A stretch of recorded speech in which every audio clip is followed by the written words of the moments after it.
Amigos de Radio Emprendedor, amigas de Radio Emprendedor, buenos días, buenas tardes, buenas noches.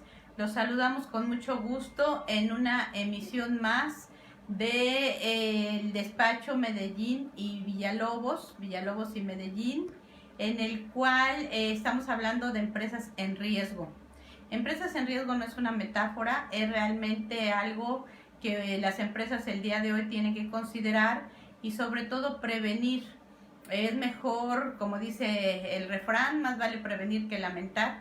Y en este caso también los abogados pues hacen un trabajo muy fuerte de prevención para que usted no tenga que entrar a etapas truculentas en su organización, sino que pueda ir previniendo los riesgos que implica el no cumplir con la normatividad federal o local. Para esto, desde la semana pasada a las 11 de la mañana, nos ha estado acompañando la maestra Claudia Villalobos. Ella es una experta en diversos temas, como nos lo mencioné la semana pasada. Y bueno, vamos a dar continuidad al tema que se empezó a revisar sobre todo este tema del cumplimiento con el SAT, los delitos fiscales, que hoy en día pues son no una moda, sino son realmente una situación que hay que considerar con atención y que seguramente el 2021 será un tema en la mesa de la mayoría de las organizaciones. Así es que por favor pongan mucha atención, anoten sus preguntas, si tienen alguna duda por favor no se queden con ella. De todos modos, al final la maestra Claudia Villalobos nos hará favor de darnos sus datos para aquellas personas que quieran ya preguntar en comité qué es lo que tienen que hacer con alguna situación que se presente en sus organizaciones. Mi querida Claudia, te damos la bienvenida y como siempre un gusto tenerte con nosotros. Muchas gracias, doctora, el gusto es mío.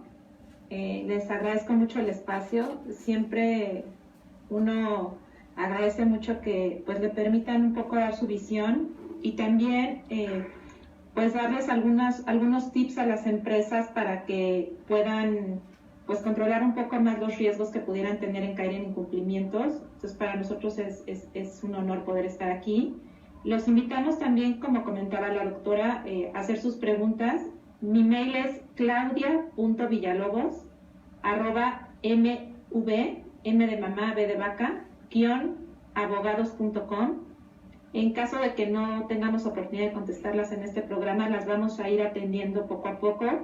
Como comentábamos, vamos a estar cada jueves a las 11 de la mañana tratando de traerles pues temas que pudieran ser interesantes para las empresas para controlar estos riesgos en los que pudieran que pudieran actualizarse entre sus organizaciones y que eventualmente pues pudieran ponerlos en problemas, ¿no? Entonces, la intención es que esto también se nutra de sus necesidades, de sus inquietudes y que podamos ir viendo poco a poco abordando todos estos temas, no solo nosotros, sino invitando a personas que sean especialistas en cada uno de los temas que ustedes nos vayan planteando. Entonces, vía Facebook o vía mi correo, pues estamos a sus órdenes. El día de hoy, bueno, retomando un poquito lo que platicábamos la clase pasada, la semana pasada, nada más quiero concluir algunas cosas, ¿no? Creo que todavía ya se ve ahí mi pantalla, ¿verdad? Bueno. Decíamos la semana pasada que tenemos empresas que dentro de a veces no estamos tan familiarizados con la normatividad y los emprendedores inician sus empresas, pero es bueno que empiecen también ubicando cuál es la normatividad que les es aplicable, cuál es la legislación que eventualmente les obliga a ciertos cumplimientos, para que también en el día a día pues todos sus procesos y sus actividades estén encaminados a dar cumplimiento y evitar pues estas sanciones que pueden ser administrativas o pueden ser de distinta índole, hasta incluso en algunos casos penales, para evitar pues esta imposición de sanciones y eventualmente también algunas otras medidas puedan paralizar la operación de nuestras empresas, ¿no? Tenemos un endurecimiento, como platicábamos ya también en la presente administración, en las facultades supervisoras, ¿no? Entonces de pronto vemos en las mañaneras que de pronto se habla de un sector, no sé, pasó con el sector farmacéutico, pasó con todo este fenómeno de los huachicoleros, y de pronto podemos enfrentarnos a temas de bloqueo de cuentas bancarias en donde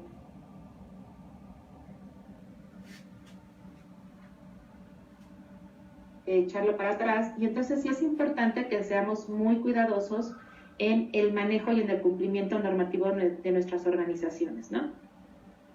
Y para cumplir un poquito lo que retomamos, lo que platicábamos la clase pasada, pues finalmente tenemos un catálogo de delitos que vale mucho la pena que contemplen todos los empresarios, que son el listado de delitos que prevé el Código Penal Federal en los que puede incurrir una organización. Obviamente, si yo soy una industria, por ejemplo, una comercializadora, importo, bueno, pues habrá delitos que son delitos especiales de ley de instituciones de crédito, de ley del mercado de valores, que no me van a preocupar, pero tengo delitos de contrabando que eventualmente, o equiparables de contrabando, que eventualmente sí pudieran impactar, ¿no? En donde sí pudiera yo, si no soy cuidadoso, caer en estos incumplimientos. Delitos ambientales y delitos, por ejemplo, también algunos delitos en materia de corrupción, que también pues son especialmente importantes para aquellas empresas que participan en contrataciones públicas o en licitaciones públicas, ¿no? Con gobierno, que tienen relación con gobierno. Y entonces en estos casos pues es muy importante nosotros tener muy claro cuáles son las conductas delictivas que eventualmente pudieran suponernos un incumplimiento o alguna contingencia de carácter penal. Y creo que el echarle un ojito nada más a este listado del artículo 11 bis del Código Penal Federal, yo se lo voy a hacer llegar a la doctora para que lo publiquemos ahí en el Facebook, en la página de Radio Emprendedores, porque creo que es muy importante que también estemos conscientes que algunas de nuestras actividades no solo van a impactar en un ámbito regulatorio específico, sino que eventualmente también administrativo penal, pues es mucho más pernicioso para la organización, ¿no? Y dentro de este catálogo de delitos, retomando un poquito lo que veíamos la clase en el programa pasado, pues tenemos algunos delitos, ¿no? Delitos específicos que son previstos en legislación especial en materia penal fiscal, ¿no? Y tenemos los delitos de contrabando y sus equiparables, los delitos fiscales y sus equiparables, que es lo que nosotros conocemos coloquialmente, pues como todos estos esquemas de evasión fiscal. Y finalmente el delito del 113 bis, que es este delito que se incorpora este año, con vigencia a partir de este año. Ya estaba previsto, pero se endurece su tratamiento en la legislación penal fiscal, en el Código Fiscal de la Federación, y es específicamente el tema de factureras, ¿no? La compra y venta de facturas que pues muchas veces en broma decíamos esto es un deporte nacional, pero pues resulta que este deporte nacional eventualmente nos puede traer algunas complicaciones. Y muchas de las veces pues nos hemos enojado mucho con la autoridad, pues decimos este endurecimiento pues no tiene razón de ser, pero también el día a día nos demuestra que pues hay estas factureras porque hay mucha demanda de sus servicios, ¿no?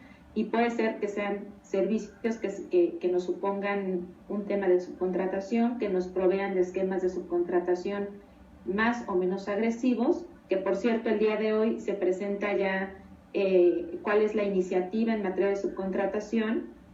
La vamos a revisar y la vamos a comentar en los próximos programas, en donde sí vemos que también se está sancionando mucho a aquellos empleadores en donde pues a través de una práctica fiscal indebida como la está calificando el SAT, pues tenemos esquemas en donde los empleadores eliminan totalmente su nómina y la trasladan a otras empresas que no tienen nada que ver.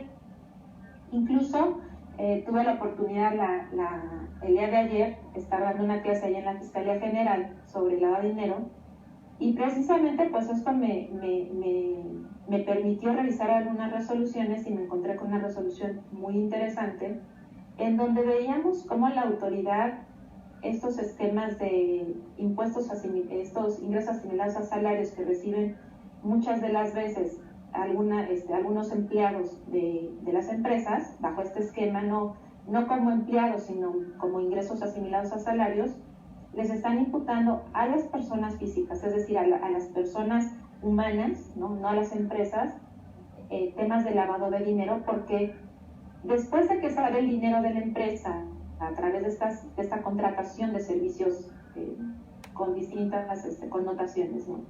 Pero después de que sale este pago y que se dan muchas triangulaciones para finalmente llegar a pagarle a los empleados, pues la autoridad está entendiendo que hay algunos esquemas de lavado de dinero. Y en este caso en particular que me tocó analizar, veíamos como una persona física, un individuo, recibe estos ingresos asimilados a salarios, se autocorrige ante la autoridad, o sea, ya estaba autocorregido ante la autoridad, y aún así se le imputa el delito de lavado. El problema es que recibiste ingresos que tienen procedencia ilícita, ¿no? Y entonces aquí es donde tenemos que ser muy cuidadosos cuáles son los esquemas de contratación que utilizamos respecto de nuestros empleados, porque muchas de las veces por salvar a la organización del pago de impuestos o por disminuir su carga tributaria, echamos mano de esquemas que eventualmente van a perjudicar no a la organización, sino a las personas físicas, a los empleados que trabajan en ella, a los accionistas, a sus representantes legales, ¿no? Y entonces en esta parte tenemos que ser muy cuidadosos, porque la realidad es que se están armando los casos penales en contra de estas personas, y no por un tema fiscal. En alguna ocasión nos decía una persona, bueno, si se resuelve con dinero, no es problema, ¿no?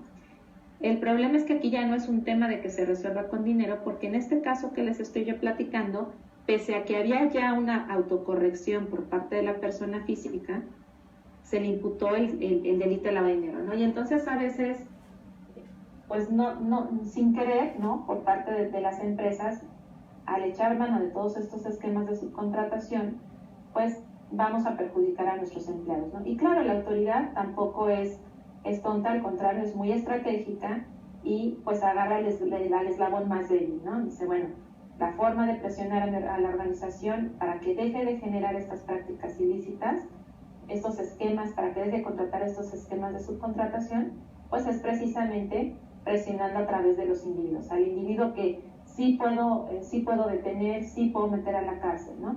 Y entonces creo que sí es importante que también tomemos un poco más de conciencia cuando echamos mano de estos esquemas, que son esquemas que además te los ofrecen muchas personas, en donde te venden un discurso en donde te dicen, no, es que yo tengo muchas pérdidas fiscales y entonces tú sí vas a pagar impuestos, o yo tengo mucho subsidio de empleo que puedo tomar en cuenta y entonces tú no te preocupes.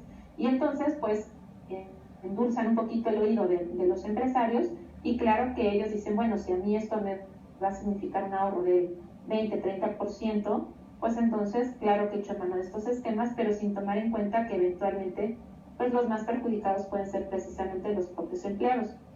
Y atendiendo a esto, también nos ha tocado algunos casos en donde este tipo de esquemas pues molestan, claro, evidentemente molestan a los empleados, y muchas de las veces son los propios empleados de las organizaciones los que denuncian a su patrón, ¿no? Y presentan denuncias anónimas ante el SAT o ante la Procuraduría Fiscal o ante la Fiscalía General, en donde dicen, oye, fíjate que a mí, yo llevaba 10 años trabajando para una empresa, me pagaban regularmente, se pagaba mi Infonavit, mi IMSS, me retenían mis impuestos, se pagaban mis impuestos, se pagaba mi Afore, y de pronto me pidieron que firmara la renuncia y me mandaron a otra empresa, y ahora resulta que en el año me han pagado 3-4 empresas diferentes. O fíjate que a mí me pagan una parte, un salario mínimo, 2 salarios mínimos bien, y lo demás me lo dan en efectivo. O lo demás me lo dan a través de otros esquemas, de comisiones, de monederos, ¿no? Y entonces, pues claro que hay una molestia por parte de los trabajadores, porque al final los estás perjudicando en cuanto a su antigüedad, en cuanto a su seguridad social, su posibilidad de jubilarse de una mejor forma, con mejores condiciones o no, respecto de su Afore, porque no están ahorrando lo que deberían conforme al salario que realmente perciben, respecto a su posibilidad de acceder a un crédito hipotecario, o en general, no solo con el Infonavit, sino en general, ¿no? O sea, muchas de las veces el tema de que como empleado no puedas acreditar cuáles son tus ingresos reales, pues te cierra las puertas en muchas cosas, ¿no? En temas de crédito, en temas de financiamiento, que eventualmente te pueden significar pues una mejor calidad de vida, ¿no? El poder acceder a un nuevo coche, un crédito para adquirir una vivienda, y todo eso, claro que pues genera molestia en nuestros empleados, ¿no? Y creo que es un poco también que las empresas empiecen a humanizar, porque muchas de las veces por obtener estos beneficios fiscales accedemos a esquemas que no son del todo legales, y que eventualmente a los que van en problemas pues son a los empleados. Y creo que eso es muy importante que lo tengamos en cuenta desde la perspectiva del emprendedor, del patrón, ¿no?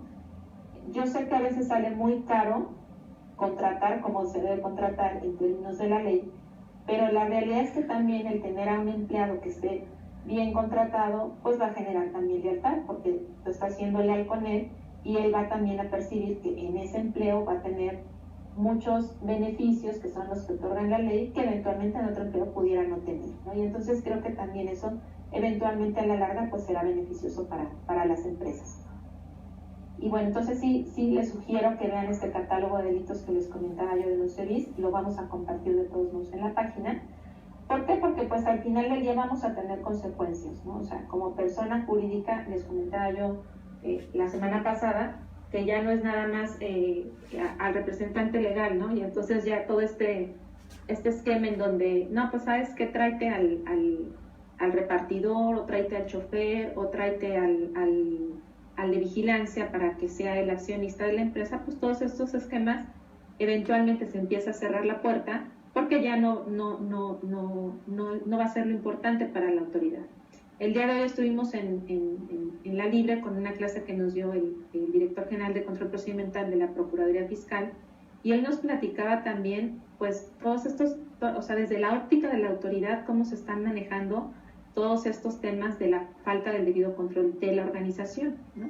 Y entonces nos decía, bueno, desde nuestra óptica, lo que hacemos nosotros es, si vemos que hay un incumplimiento fiscal por parte de las organizaciones y vemos que pues no fue un incumplimiento menor, ¿no? Pues nosotros vamos con todo, vamos a presentar nuestras denuncias, y eventualmente tendría que ser la empresa la que tiene que justificar que realmente pues fue un error del contador, que ustedes como empresa sí tenían todos estos documentos, todos estos controles bien implementados para poder acreditar que efectivamente ustedes cumplieron con la norma, y lo que pasó pues es que confiaron en un profesionista que eventualmente pues no hizo bien su trabajo, ¿no? Y él nos decía, miren, esto se expuso mucho cuando se generó la reforma en este tema de que los delitos fiscales ya pueden ser también perseguidos por la ley de delincuencia organizada, pero la realidad es que para que lleguemos a un esquema de esos, pues es que realmente había un incumplimiento sistemático, la adopción de estrategias muy agresivas en el ámbito fiscal, ¿no? Y claro que si uno ve, o sea, él nos decía, bueno, yo puedo a lo mejor aceptarte que pues un empleado a lo mejor en sus viáticos te está metiendo ahí una factura que no es real, o que es una factura inexistente o falsa, pero pues era un viático o dos, ¿no? Pero si ya me estás hablando de más de 8 millones de pesos en un tema de viáticos no controlado, pues entonces a mí ya no me suena que fue un empleado o dos aislados, sino que efectivamente no hubo un debido control por parte de la empresa, ¿no? Por parte de la cabeza de la empresa, ¿no?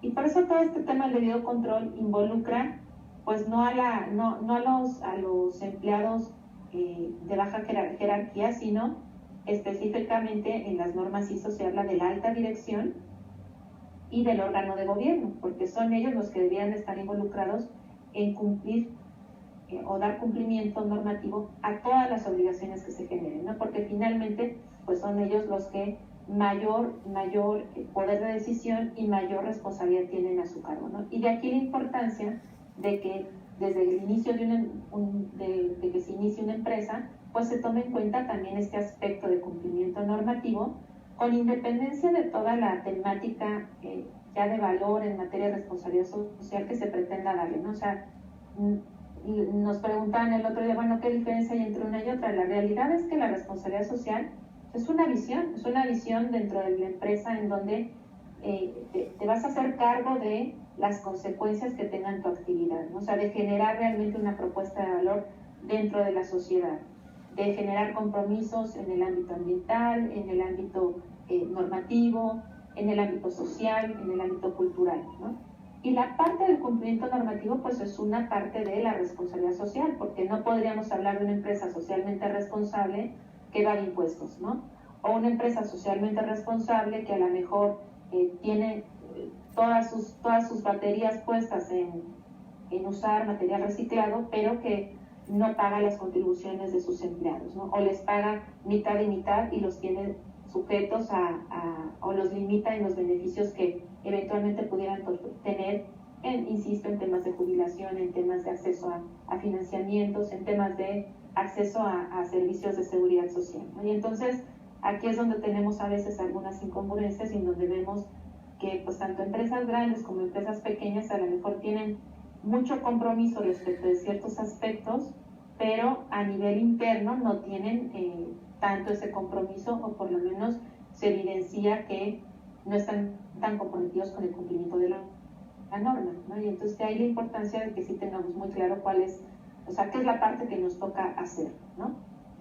Ahora, una de las herramientas que tenemos en toda esta parte de cumplimiento normativo, toda esta parte de compliance, son algunas normas ISO y algunas normas UNE que no se aplican en nuestro país, son unas normas españolas, pero que eventualmente lo que han hecho es han ido desarrollando estas normas ISO en distintos ámbitos del cumplimiento normativo. Y entonces, por ejemplo, tenemos la norma ISO 37001 para temas de sistemas de gestión antisoborno, tenemos la ISO 37301 para temas de sistemas de gestión de cumplimiento normativo, que esta ya va a ser una norma que se espera que el próximo año ya tengamos la versión final de la norma, que va a ser respecto de todos los sistemas de gestión de cumplimiento normativo, o lo que nosotros llamamos coloquialmente estos programas de compliance penal o programas de cumplimiento normativo.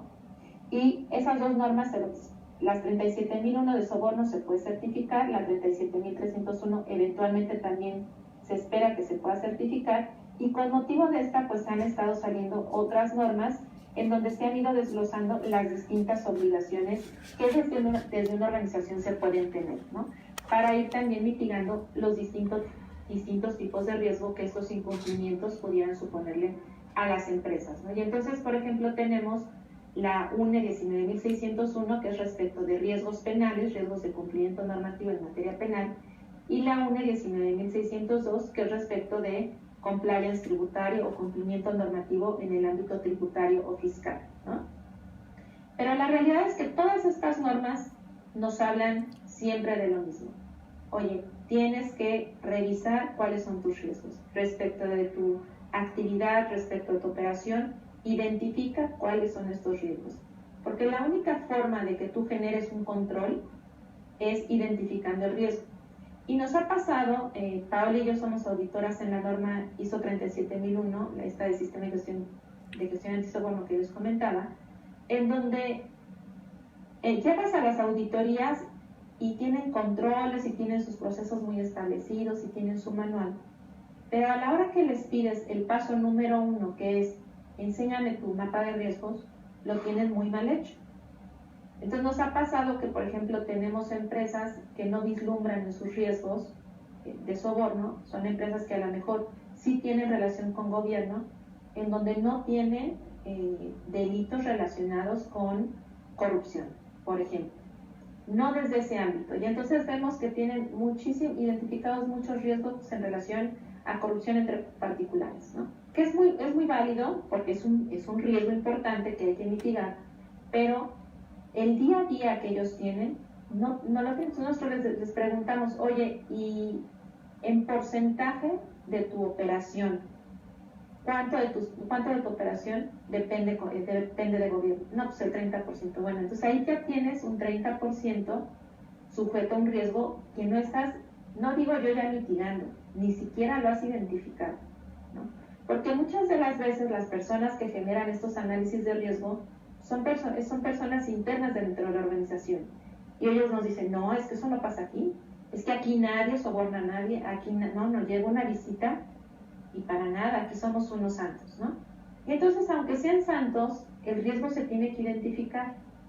Y si ya se identificó y se evaluó y nos supone un riesgo alto de soborno o un riesgo medio de soborno, pues eventualmente se tiene que mitigar, ¿no? Se tienen que establecer controles en donde ese riesgo sea atendido y sea eventualmente procesado para efectos de que pues, se trate de mitigar lo más posible, ¿no? Y entonces vemos, esto es un error que vemos muy seguido, en donde de entrada la identificación de los riesgos pues, están muy mal planteados, ¿no? Muchas de las veces ni siquiera se han identificado riesgos que a lo mejor además son básicos, ¿no? Entonces, sí es importante que tengamos nosotros muy claro cuáles son los incumplimientos en los que podríamos nosotros caer.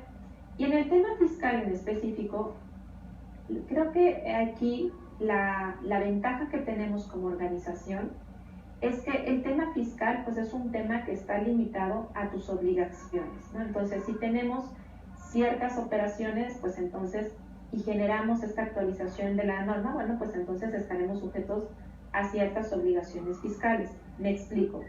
Oye, yo enajeno bienes, oye, yo importo o exporto mercancía, oye, yo me dedico al arrendamiento. Ah, bueno, pues entonces, si entras dentro de la norma, pues entonces está sujeto a que se grabe esa actividad con X impuesto, ¿no? Y entonces tenemos que ser muy cuidadosos identificando estos riesgos porque muchas de las veces a lo mejor importamos, nosotros tenemos una comercializadora, nosotros importamos, pero no somos cuidadosos en tener la documentación que acredite la legal importación de esas mercancías.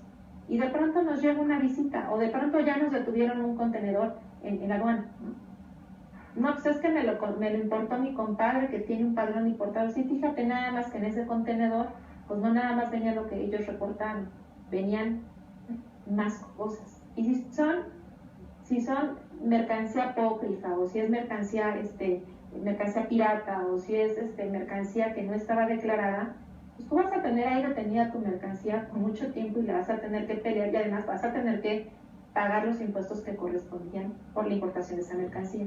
Y entonces sí es importante que dependiendo del tipo de actividad, nosotros tengamos muy claro cuáles son las obligaciones fiscales que nos establece la legislación, ¿no?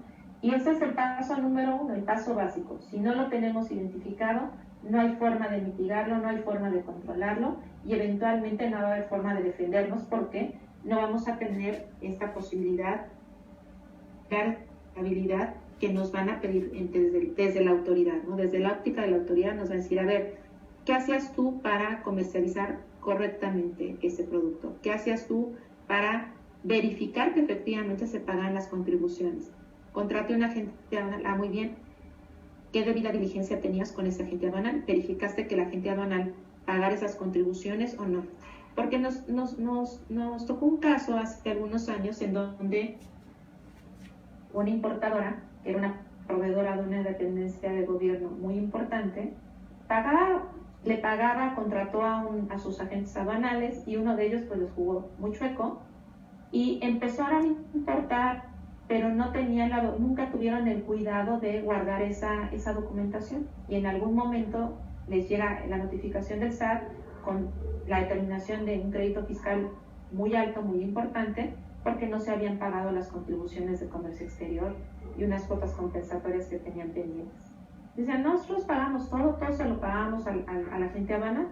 Bueno, pues resulta que el agente aduanal no pagaba las contribuciones, las pagaba parcialmente y pues entonces tenían ahí ya ellos un problema, una contingencia fiscal en materia aduanera porque no tenían además la documentación para acreditar que efectivamente se había dado cumplimiento a esas obligaciones.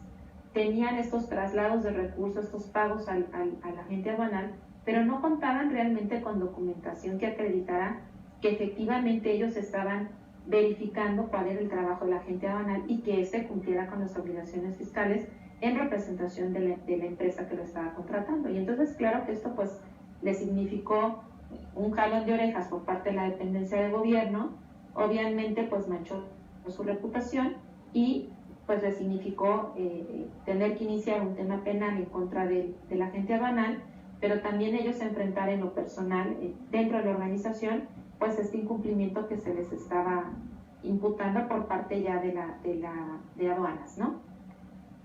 Entonces, pues sí es importante identificar esto, ¿no? Ahora, nosotros hablamos, desde esta norma UNE 19.602, se habla de este compliance tributario, compliance fiscal, que debe de abarcar no solo la parte fiscal, sino también los eventuales incumplimientos que pudieran traer aparejado un tema penal, ¿no? Y entonces, pues lo más importante, insisto, es, a ver, lo primero que tienes que hacer es generar una política clara, ¿no? Oye, si yo como alguna vez llegaron unos clientes, ¿no? Y llegó el contador, ¿no? Y traen ahí un tema de que no habían pagado IVA y no habían declarado algunos ingresos y bueno, traían un desastre, ¿no? Y entonces cuando le pedíamos nosotros al contador para ver de qué forma se podía pues generar esta autocorrección o de qué forma se iba a abordar el tema si fuera el caso que se generara el tema penal, el contador nos decía, pues es que a mí la instrucción que me daban era ya la baja, contador, ¿no? Y pues yo obedecía, ¿no? Y muchas de las veces este contador tenía el criterio que muchos contadores tenían de, pues tú paga poquito, pero paga, ¿no? Y entonces a la hora que le pedíamos que nos explicara cómo había determinado mes a mes el pago de IVA, pues no nos supo explicar, porque él hacía ahí a ojo de buen cubero, como decimos coloquialmente, pues una determinación de pago de impuestos, ¿no? Y entonces no había ni siquiera uniformidad en el incumplimiento. Cada mes era una sorpresa para nosotros porque teníamos que descubrir cuál había sido el criterio que en ese momento había tomado el contador, ¿no? Y entonces, pues obviamente, pues esto le significó una autocorrección importante al cliente, en donde además, pues al final del día tuvo que pagar multas, pagar recargos, irse a confesar a la autoridad para tratar de blindarse en el tema penal, porque claramente había una conducta engañosa en donde se habían falseado en algunos casos el IVA que se tenía acreditable, y entonces pues teníamos de chile y mole pozole en todas las declaraciones, y pues claro que eso eventualmente significó un riesgo para esta persona, ¿no? En este caso eran varias personas físicas de una misma compañía que traían ese problema, ¿no? Y entonces por eso es tan importante que nosotros decimos el come from the top, ¿no? O sea, desde la cima tiene que permear esa cultura de cumplimiento, porque si es el director general el primero que incumple, el primero que no presenta sus comprobantes de viáticos y le dice al de finanzas, pues a mí me lo repones, ¿no? A mí no me importa. El primero que no cumple con estas políticas de gastos, por ejemplo, el primero que se va y se sienta a comer con los servidores públicos para ver cómo amañan el contrato, pues obviamente pues esto manda un mensaje pues muy claro a los demás de la organización que pueden hacer lo que se les dé la gana, ¿no? Entonces por eso es tan importante desde los programas de cumplimiento siempre generar políticas claras, ¿no? Compromisos desde esta cima de la organización, que en este caso nosotros hablamos pues el Consejo de Administración, el Administrador Único, el Director General o la Plana Mayor de Directores Generales. Algunos comités, algunas empresas grandes ya cuentan con comités, por ejemplo, de ética o de integridad, y desde ahí se tiene que mandar un mensaje claro a todos los empleados. En el ámbito fiscal tendría que ser lo mismo, ¿no? En cualquier tipo de cumplimiento normativo que eventualmente le pudiera significar un riesgo a la empresa, pues se tendría que hacer exactamente lo mismo, ¿no? ¿Saben qué? Aquí en la organización se cumple con la ley, ¿no? Pero yo puedo decir, oye, cumplo con la ley, pero fíjate que, a ver, fírmame la renuncia porque pues no quiero que me generes antigüedad y te voy a pagar mitad y mitad, hoy te pago y hoy te pago así y mañana te doy un monedero, o te pago con producto, ¿no? Y entonces, pues obviamente pues estamos mandando ahí un mensaje equivocado. De ahí la importancia que desde la empresa se genere una política de cumplimiento en los distintos ámbitos. Si mi empresa es una empresa que genera actividad en donde eventualmente pudiéramos provocar un daño ambiental, pues claro que tenemos que hacernos cargo de ello. Oye, si desde mi empresa yo tengo un tema, insisto, de cumplimiento de obligaciones aduaneras, pues también me tengo que hacer cargo de ello, ¿no? Y así sucesivamente, porque tenemos que ver no nada más la parte fiscal, sino la parte de cumplimiento de la legislación o el ámbito regulatorio de cada una de las organizaciones, dependiendo del tipo de actividad. Y de ahí la importancia de fijar una política clara de cumplimiento desde la CIN, ¿no? Y en el caso, por ejemplo, de las políticas fiscales, pues es muy importante prohibir la comisión dolosa, es decir, de mala fe, de infracciones tributarias. ¿Por qué? Porque, insisto, pudiéramos muchas veces no dar una línea clara al área de finanzas, a nuestro contador, al área de contabilidad, al área de cumplimiento fiscal, y pues que ellos hagan lo que quieran, ¿no? Pudiéramos de pronto pegar el grito en el cielo porque tenemos que pagar un montón de contribuciones y decirle al contador, resuélvelo, ¿no? Pudiéramos de pronto acceder a ciertos esquemas en donde tenemos contratación a través de sindicatos de nuestros empleados, ¿no? Y entonces empezamos nosotros desde la organización a generar estos incumplimientos sistemáticos, ¿no? Y eso, pues obviamente, en su momento la autoridad, si lo descubre, pues nos va a sancionar, ¿no? Y este tema de la política, bueno, es el paso número 1, ¿no? Establecer una política clara de cumplimiento en donde prohibamos la comisión de delitos fiscales. Entre ellos, pues, todos estos esquemas de subcontratación ilegales, todos estos esquemas de compra de facturas para efecto de generar deducciones a la organización, ¿no? Y lo primero que tenemos que hacer también, ya una vez que empezamos a analizar nuestros riesgos penales, pues es conocer a la organización. Oye, a ver, mi organización, ¿de qué tamaño es? ¿En dónde se ubica? Porque tenemos que tomar en cuenta no solo la legislación local, sino también en algunos casos cuando tenemos operaciones con distintos países, pues tenemos que tomar en cuenta la legislación también internacional, ¿no? Ver si nos aplica o no nos aplica un tratado para evitar la doble imposición, ver si nos aplica o no nos aplica un tema de precios de transferencia, ¿no? Y entonces ahí tenemos que ser mucho más cuidadosos porque no nada más es estar conforme a la legislación nacional, sino conforme a la legislación de los otros países en los que estamos teniendo operaciones. La naturaleza, la complejidad de las actividades, ¿no? Insisto, en el tema fiscal, dependiendo del tipo de actividad, sabremos si está o no está grabada, por qué impuesto y bajo qué tasa, ¿no? Y cuáles son las demás obligaciones, ¿no? Porque no nada más es el pago de impuestos. Tenemos otras obligaciones que son obligaciones fiscales y que eventualmente también nos pueden suponer infracciones administrativas, multas o sanciones en el ámbito penal, ¿no? Tenemos que ver con quién nos estamos relacionando, si es un grupo de empresas o es una empresa nada más, ver quiénes son los socios de negocios de nuestras organizaciones.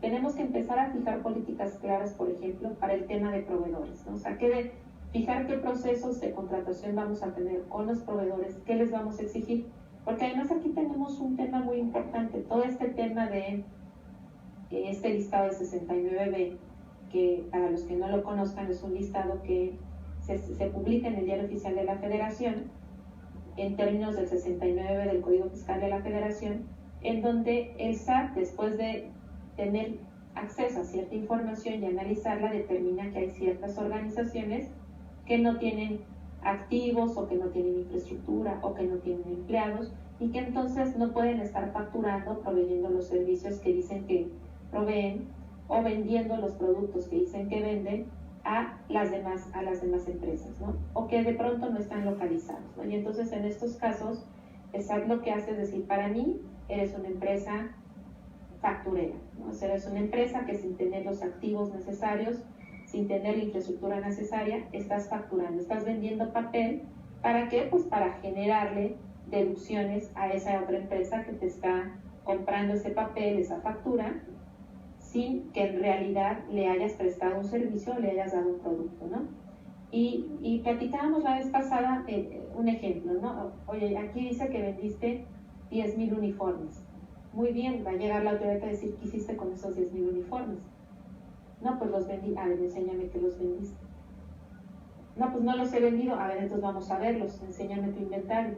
No es que los tengo en una bodega. A ver, enséñame la factura de la renta de esa bodega. No es que es propia. Enséñame las escrituras de la existencia de esa bodega, ¿no? Y entonces el SAT empieza a tejer muy fino y poco a poco va haciendo cada vez entrevistas mucho más estratégicas en donde vamos viendo cómo pues poco a poco va desentrañando por qué estamos ante una factura falsa, ante una factura simulada o ante una factura inexistente, ¿no? Y entonces en esto tenemos que ser muy cuidadosos porque si estamos diciendo que contratamos ciertos servicios o que compramos ciertos productos, pues tendríamos que generar toda esta trazabilidad que permita a la empresa que ante una auditoría, ante una visita o ante algún cuestionamiento por parte de la autoridad fiscal, tengamos la posibilidad de acreditar que efectivamente pues esa factura tuvo vida y no se trató de una operación simulada, una operación falsa, ¿no? Porque eventualmente, pues en el mejor de los casos, la autoridad lo que hace es quitarle el efecto fiscal de esa factura, es decir, esa deducción ya no me la puedes aplicar y me debes impuestos, y en el peor de los casos nos pueden abrir un tema penal fiscal por defraudación o por compra de factura falsa o incluso por temas de delincuencia organizada. Y en los últimos casos, en este caso que les platicaba yo al inicio de este programa, pues incluso por temas de lavado de dinero, ¿no? Y entonces hay que ser muy cuidadosos cuáles son los controles que dentro de la organización se van a ir generando, ¿no? Otra de las cosas que tenemos que tomar en cuenta son cuál es la legislación que me aplica, ¿no? De acuerdo a la actividad que yo lleve a cabo, y cuál es la estrategia tributaria de la organización. Y esto es muy importante porque esto va muy de la mano con el tema de la política que platicábamos. La otra parte que necesitamos para poder identificar los riesgos, porque todo esto que se hace previamente es para poder identificar el riesgo, es saber quiénes son nuestras partes interesadas. Y por partes interesadas, las normas ISO no se limitan a decir mis socios de negocios. O sea, tenemos partes interesadas internas, que podrían ser nuestros empleados, y partes interesadas externas, ¿no? Que pueden ser nuestros socios de negocios, pero también aquí entran las autoridades, ¿no? O sea, cualquier autoridad con la que yo tenga algún tipo de vinculación, algún tipo de trato, pues tengo que tomar en cuenta cuál es ese tipo de vinculación que voy a tener y eventualmente ver si ello me supone o no algún tipo de riesgo en un incumplimiento, ¿no? Y entonces, teniendo ya nociones de nuestro contexto, de la organización y de nuestras partes interesadas, podemos entonces sí identificar los riesgos tributarios, ¿no? No sé cómo voy de tiempo, pero me voy a ir rápido para no... Este es nuestro diagrama para identificar riesgos tributarios, ¿no? Lo primero es, pues, identificar esta actividad, servicio, producto que vendo o ofrece la organización, las relaciones con las partes interesadas, que era lo que platicábamos hace un momento, las áreas y procesos de la organización involucrados. Que esto es súper importante porque muchas de las veces, cuando decimos tema fiscal, decimos, no, pues nada más finanzas, ¿no? O contabilidad, no sabes qué involucra legal, ¿no? Pero cuando la operación de nuestra organización supone también ese día a día y ello también debiera verse involucrado porque eventualmente un incumplimiento en nuestra operación nos pudiera significar un incumplimiento fiscal, pues también tenemos que involucrarlo y generarlo, identificarlo como un riesgo, ¿no? Y por ejemplo aquí, no sé, una empresa transportista, pues si transporta cierta mercancía, pues tiene que contar con la documentación necesaria para acreditar la legal procedencia de esa mercancía, por ejemplo, ¿no? Y entonces, eso lo tenemos nosotros que contemplar dentro de nuestra identificación de riesgos y eventualmente también generar un proceso que permita a la organización generar un control, un proceso que nos permita a la organización poder documentar que efectivamente se está dando cumplimiento a esa norma. Muchas de las veces, por ejemplo, cuando trabajamos con comisionistas, ¿no? Oye, pues yo tengo muy bien mapeado mi identificación del riesgo y que tengo que pagar contribuciones. Sí, pero a ver, ¿cómo le cobras a esas personas? ¿Cómo cobran esas personas? ¿Cómo lo documentan? ¿Se emite o no se emite la facturación que se debe de emitir? Y entonces desde ahí tenemos que jalar a nuestro sistema de cumplimiento tributario, tendríamos que jalar también pues esa parte, ¿no? Y entonces por eso es tan importante conocer la operación de la empresa para que no nos quedemos nada más en el plano documental, ¿no?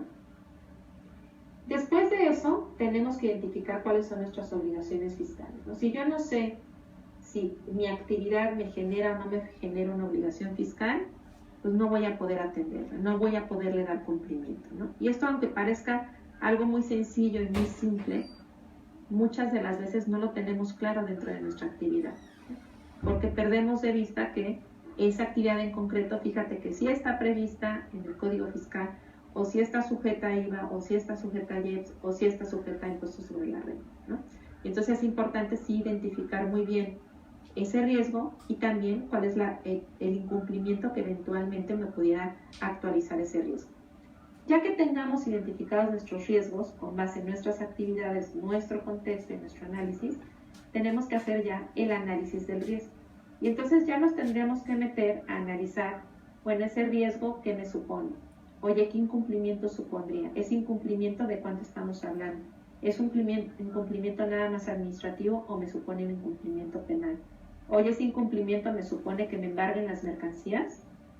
¿Qué me supondría a mí como organización que me tener embargada una mercancía o tener en un litigio una mercancía que a lo mejor yo ya tengo comprometida con algún cliente, ¿no?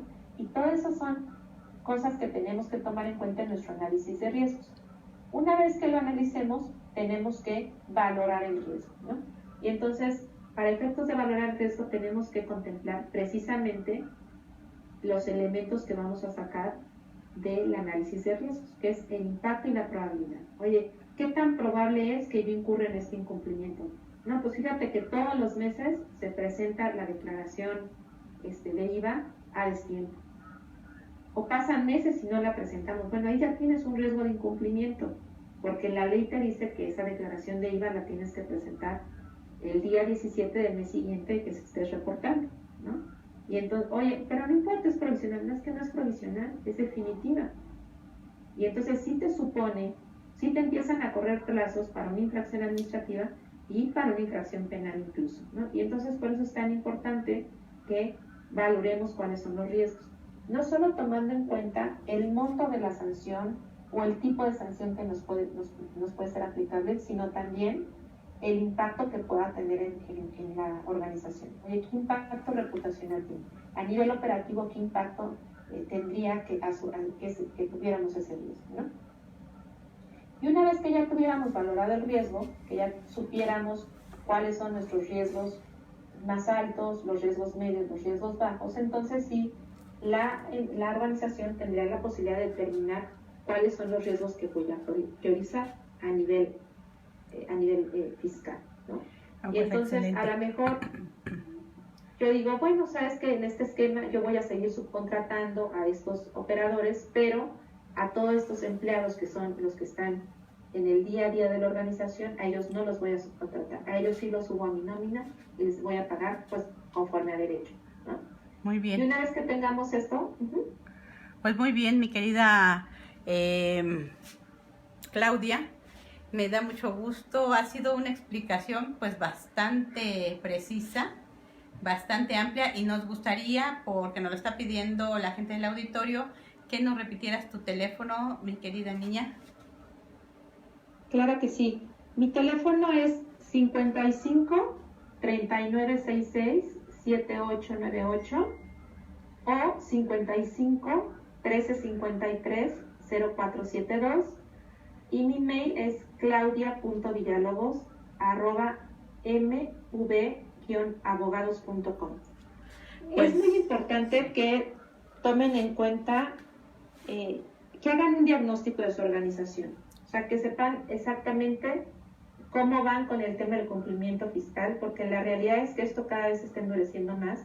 Nosotros nos ha tocado apoyar a algunas organizaciones en donde tienen dudas sobre si los esquemas que están adoptando son o no adecuados, si están o no están al filo del peligro.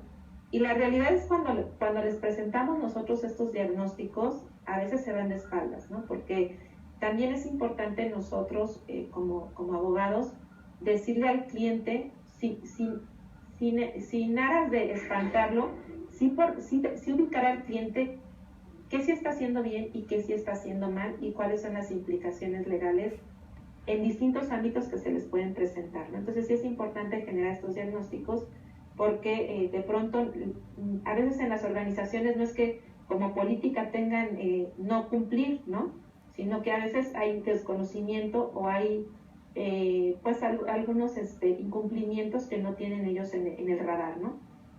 Pues muy bien, mi querida Claudia. Desafortunadamente el tiempo se nos ha agotado nuevamente y bueno, quedan muchas preguntas en el tintero.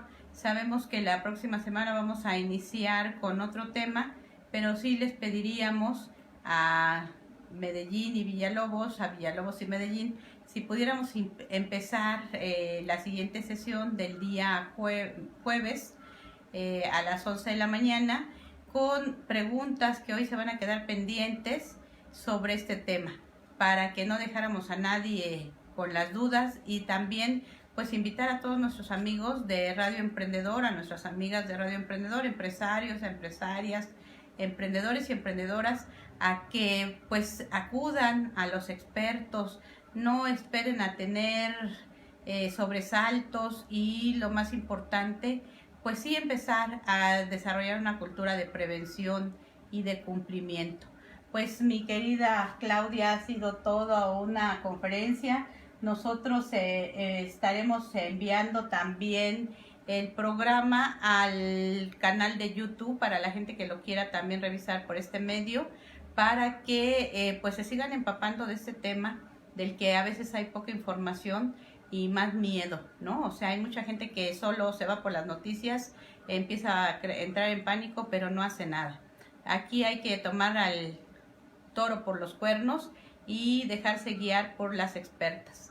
Pues muchísimas gracias, mi querida Claudia, como siempre un gusto, y yo sé que la siguiente sesión aquí venía ya precisamente, como decimos los mexicanos, ahí venía el coco, ¿no?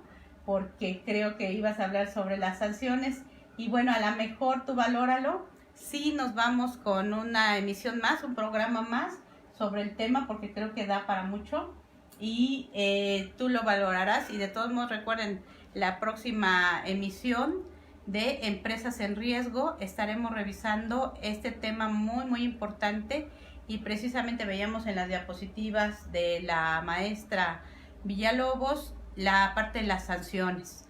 Entonces, bueno, desayunen bien la próxima semana, duerman completo, porque nos vamos a ver precisamente con aquellas cosas que nosotros vamos a tener que enfrentar si no empezamos a desarrollar una cultura de cumplimiento. Muchas gracias, mi querida Claudia. ¿Algo más que quieras decir antes de cerrar ya la emisión del día de hoy? No, nada más. Yo creo que sí vale la pena cerrar el tema. Si quieren, la próxima semana lo dejamos para terminar el tema, abordar dudas, y hasta la otra semana retomamos ya el tema de prevención del lavado. Excelente, pues así será. Esperemos que todo el universo siga confabulándose a nuestro favor para apoyar a las empresas, y que estos riesgos, estas empresas en riesgo cada vez sean menores, y de ser posible, pues que ya no haya empresas en riesgo. Nos estamos viendo el próximo jueves a las 11 de la mañana con la maestra Claudia Villalobos. Hasta luego, Claudia, muchas gracias por todo. Gracias a todos por escucharnos. Hasta luego, doctora. Gracias.